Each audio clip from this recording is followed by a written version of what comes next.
Me acompaña para continuar este CFO Summit Edgardo Poncetti, él es socio de Impuestos Ilegales de BDO Argentina, y vamos a estar dialogando de algo que suena tan utópico como necesario, que es una gestión eficiente del frente impositivo en la Argentina.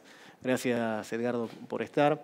Un placer, Juan, gracias. Y, a ver, habitualmente siempre es uno de los reclamos, sobre todo a nivel empresario, el nivel de carga tributaria que existe en el país. ¿Qué tan gravoso es hoy el aspecto impositivo para una empresa que opera en la Argentina? Bueno, hoy en día la carga tributaria en nuestro país es muy alta. Pensemos en datos concretos que hoy confluyen y conviven en forma simultánea 148 tributos. Son 45 tributos nacionales, 25 tributos provinciales y 78 tributos municipales. Tenemos esa carga tributaria y en muchos de los casos, sobre todo lo que son tributos provinciales y municipales, se aplican sobre lo que es la misma base imponible. Esto lo que demuestra es que es exorbitante la carga tributaria. Y después hay otro dato, si nosotros vemos que la recaudación tributaria, el porcentaje es del 30% de lo que es el PBI, estaríamos en forma similar calculándolo con lo que tiene que ver con los países desarrollados. Estaríamos bien ese parámetro, pero ese parámetro no considera lo que son el impuesto inflacionario, que eso es llamado así en lo que tiene que ver con la jerga. ¿Por qué motivo? Porque ese impuesto inflacionario es cuánto afecta la inflación en lo que tiene que ver con los gravámenes y la actividad económica, que no es tenido en cuenta en ese 30% del PBI. Y sumado a eso, la economía informal que hoy tenemos en nuestro país, que es muy amplia, todavía no se puede resolver esa situación. Nosotros, para tener una carga tributaria acorde, siempre se mide con 3 parámetros, un sistema tributario acorde. El primero de eso es la suficiencia, ¿no? Que la recaudación tributaria sirva para solventar el gasto público, y eso no se concreta en la actualidad cuando hay un déficit permanente, porque el gasto también tenemos un alto índice de gasto público. Después lo que tiene que ver con la eficiencia ya parte de lo que tiene que ver con la parte externa, se mide a ver si hay inversiones o no. Hoy en día se están ahuyentando las inversiones, hoy el empresario que está en el exterior no se anima a venir al país, por esto uno de los temas es la carga tributaria. Hoy otros países vecinos ofrecen menor carga tributaria en eso. Después también la eficiencia interna, ¿no? Cuando hablamos de 148 gravámenes, lo que teníamos es la carga operativa que hoy tienen las empresas, que tienen que afrontar, que tienen que poner determinados al margen de los contadores. Es un trabajo cada vez más arduo el que tienen que resolver y pierden un montón de lo que tiene que ver con el capital humano de las empresas para resolver este punto de impuesto. Y el tercer punto de lo que es un sistema tributario acorde es el que se refiere sobre todo a lo que es la equidad, ¿sí? Un sistema tributario cumple con lo que es la equidad, los principios de imposición y los principios constitucionales, y hoy en día, con el alto nivel de litigio que tenemos, está demostrado que hoy en día este sistema tributario no cumple con estos parámetros. Recién charlábamos fuera de micrófono un poco, que generalmente cuando se habla del peso impositivo se pone la lupa sobre los impuestos nacionales o el peso del fisco nacional. Sin embargo, en los últimos 20 años, prácticamente la salida de la crisis de 2002, hubo un avance muy fuerte de los tributos provinciales y sobre todo municipales, que quizás de encarar algún tipo de reforma, de algún alivio fiscal, debería venir más por ese lado que por el nacional. Claro. Hoy que estamos en etapas muy cercanas a las elecciones, todos hablan de lo que es la reforma tributaria, de la necesidad de una reforma tributaria. Pero para que sea fructífera una reforma tributaria, tienen que ser los 3 estados en forma conjunta, es decir, el Estado nacional, el Estado provincial y el Estado municipal. ¿Por qué motivo? Porque si nosotros vamos a bajar la carga tributaria en lo que es el Estado nacional, el impuesto a las ganancias, en el IVA, impuesto sobre los bienes personales, ¿sí? Y no lo hacemos y en forma conjunta después lo que son las provincias aumentan las alícuotas, ¿no?, del impuesto sobre los ingresos brutos, y después se siguen creando, que aquí está el problema, tributos municipales, ¿sí?, como uno de los casos es la tasa de seguridad y higiene, donde se calcula sobre la misma base de ingresos brutos. Entonces están colisionando 2 impuestos sobre la misma base. En ese caso, tampoco una reforma tributaria va a ser eficiente, y ahí vamos a tener otro inconveniente. Tiene que haber un consenso general para que esa reforma impositiva sea conjunta y mancomunada entre los 3 poderes. Generalmente quienes critican, o por lo por lo menos advierten la posibilidad de que haya algún tipo de reforma tributaria a corto plazo, usan el argumento del desfinanciamiento del fisco, del desfinanciamiento del sector público. ¿Hay forma de hacer un tipo de reforma inteligente, digamos, con ingenierías o con mecanismos que no tengan tanto impacto del lado de la columna de los ingresos? Yo creo que sí, y lo que tenemos que tener en cuenta es esto. No porque haya mayor carga tributaria va a haber mayores ingresos y mayor recaudación. Hoy en nuestro país lo que se está dando la situación es que tenemos mayor carga impositiva, pero ¿qué se genera? Se genera mayor litigio por parte de los contribuyentes, porque hay dos temas. Hay muchos contribuyentes que se está creando hoy en día carga tributaria. Un ejemplo es el anticipo extraordinario del impuesto a las ganancias, que lo van a estar pagando están empresas que tienen quebrantos. Entonces, hoy en día estos contribuyentes lo que dicen, no, yo voy a litigarlo esto, ¿por qué motivo? Porque realmente vulnera principios constitucionales. Y el otro tema, que otra parte de los contribuyentes que dicen, yo voy a litigar determinados gravámenes porque en cualquier momento va a llegar una moratoria impositiva y me voy a beneficiar con la inflación, ¿sí?, cuando ingresa la moratoria. Y el tercer punto es que la carga impositiva exorbitante que hoy tenemos, también lo que alienta es la economía informal y la evasión, que eso es lo que sucede, en virtud de lo cual yo creo que hay que trabajar un tema de educación tributaria, una reforma tributaria que reduzca impuestos con ¿qué? Con ser mancomunado para llevar al empresario o a cualquier contribuyente en sí a llevar a cumplir en legal tiempo y forma y que no se vea sofocado por esta carga tributaria y que lo lleve a pensar en litigar o cuando hoy en día te crean nuevos tributos que son inconstitucionales, porque esto pasó en la última etapa, lo que lo llevan es a litigar y eso también perjudica al Estado porque no tiene ingresos. Y cambios además que sean estables, porque, por ejemplo, me acuerdo que hasta hace no muchos años hubo muchas empresas que hicieron planificación de inversiones con la estructura de impuestos de las ganancias previa, las ganancias de empresas, a la última reforma que hubo, creo, en 2021. Bueno, ahí es otro de los cuestionamientos. Hoy en día también nosotros tenemos esa experiencia que pasó antes también en el 2016-2017. Una reforma tributaria, un sinceramiento que después no fue acompañado en el tiempo.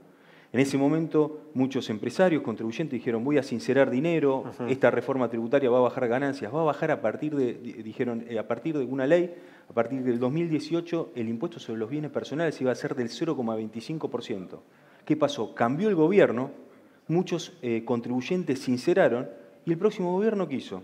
Aumentó bienes personales contrariando la ley y después creó el impuesto a la riqueza, ¿sí? ¿Y qué hicieron los empresarios? Llevaron todo esto de lo que tiene que ver con las alícuotas sagradas del impuesto sobre los bienes personales y el impuesto a la riqueza, hoy se está discutiendo en tribunales, en muchos de los casos, con sentencias favorables a los contribuyentes. Por eso, por este caso te digo que hoy en día creo que todas las reformas tienen que estar volcadas a reducir alícuotas de todos los gravámenes, también marcar un tema de hacer mucho hincapié en que, sobre todo los municipios, bajen la carga impositiva porque de esa forma lo que se va a generar es mayor recaudación, sí. Porque van a decir los contribuyentes, mira, yo tengo planifico que tengo determinados tributos, yo voy a cumplir. Y lo que sucede hoy en día es que vos inicia un año, esto que estuvieron hablando en las anteriores charlas, como por ejemplo el presupuesto, inicia un año y yo tengo determinado presupuesto. A mitad de año aparece una resolución de AFIP que dice, bueno, vamos a crear un nuevo anticipo extraordinario del impuesto a las ganancias para determinadas empresas. Entonces, casi resulta un imposible poder cumplir hoy en día un presupuesto. Ahí está todo lo que tiene que ver con la carga impositiva. Si te preguntara por un ranking o un listado de los impuestos que vos hoy juzgás como los más distorsivos o gravosos, ¿cuáles son los que mencionarías?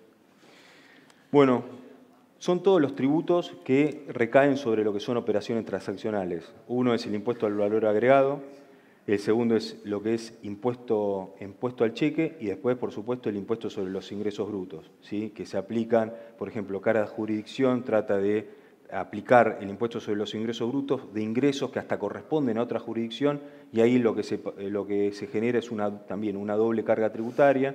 Y más abajo, si bien no repercute tanto, pero hoy en día genera mucho malestar en determinados contribuyentes, es la tasa de seguridad y higiene.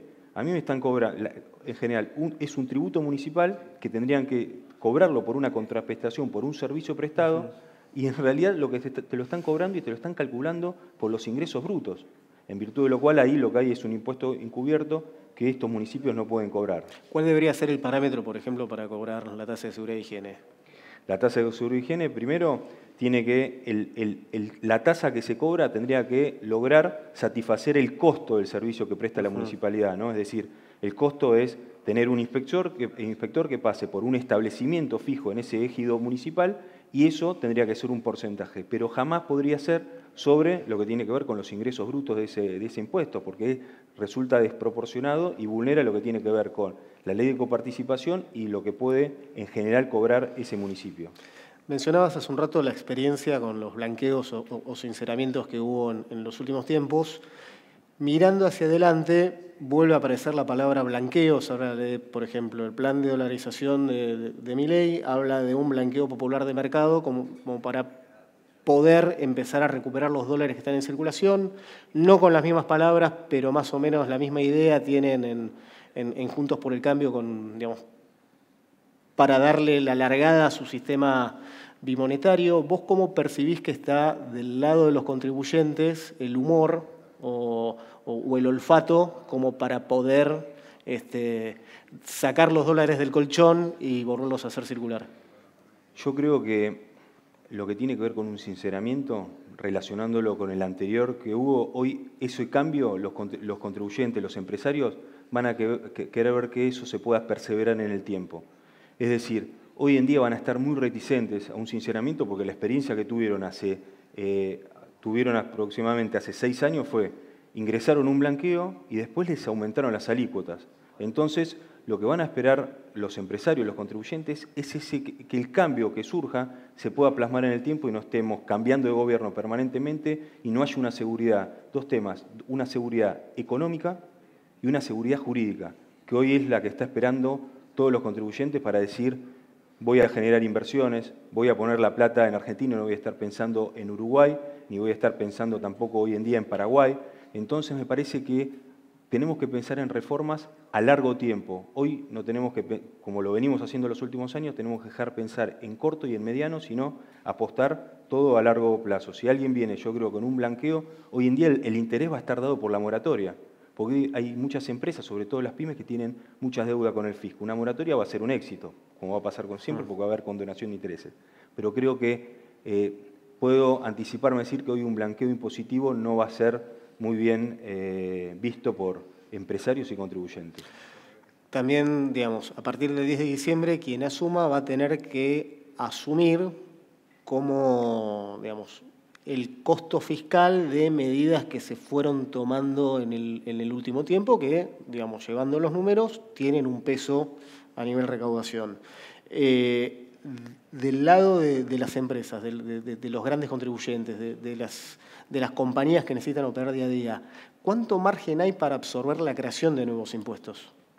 Creo que, relacionando también con lo venimos hablando, hoy no hay margen para subir la carga tributaria, ¿no? Y crear nuevos impuestos. Hoy todo tiene que estar destinado a armar una base de reducción de alícuotas, ¿sí?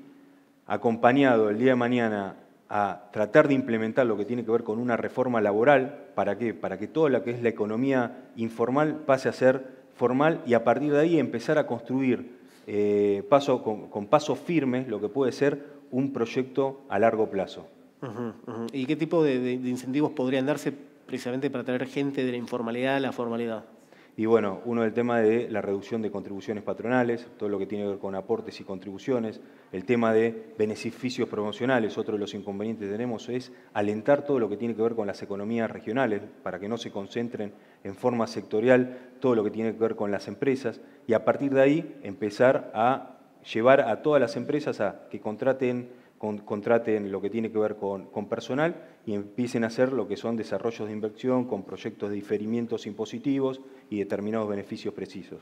Excelente, Edgardo. Ya estamos en tiempo cumplido. Fue Edgardo Poncetti, socio de Impuestos Ilegales de BDO en la Argentina, dándonos un panorama muy detallado y sobre todo preciso de cuál es la situación en el frente impositivo para una empresa que opera en el país.